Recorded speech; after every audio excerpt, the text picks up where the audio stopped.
અંકલેશ્વરના ગળખોલ ગામ નજીક આજે એક ગમખ્વાર અકસ્માતની ઘટના સામે આવી છે.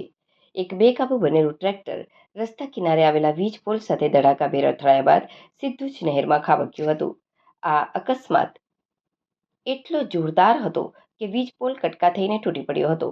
જોકે આ સમગ્ર ઘટનામાં સદનસીબે ટ્રેક્ટર ચાલકનો આભાર બચાવ થયો છે. મળતી માહિતી અનુસાર ગળખોલ ગ્રામ નજીક આવેલા અયપ્પા મંદિર પાસેથી એક ટ્રેક્ટર પસાર થઈ રહ્યું હતું.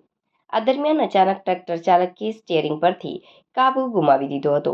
કાબુ ગુમાવતા જ બેકાબુ બનેલા ટ્રેક્ટર રસ્તાની સાઈડમાં આવેલા વીજ પોલ સાથે મોટો ધડાકો કરીને ભટકાયું હતું અને ત્યારબાદ બાજુમાં વહેતી નહેરમાં ખાબક્યું હતું.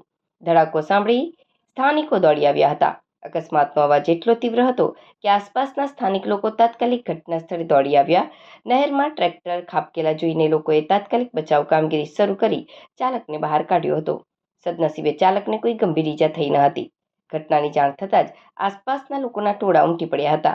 અકસ્માત બાદ નહેરમાં ગરકાવ થઈ ગયેલા ટ્રેક્ટરને બહાર કાઢવા માટે સ્થાનિકો દ્વારા જેસીબી મશીનની મદદ લેવામાં આવી હતી.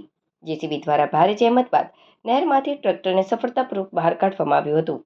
વીજ પોલ તૂટી પડવાના કારણે વિસ્તારમાં વીજ પુરવઠો ખોરવાયો હતો, જે અંગે સંબંધિત વિભાગને જાણ કરવામાં આવી છે.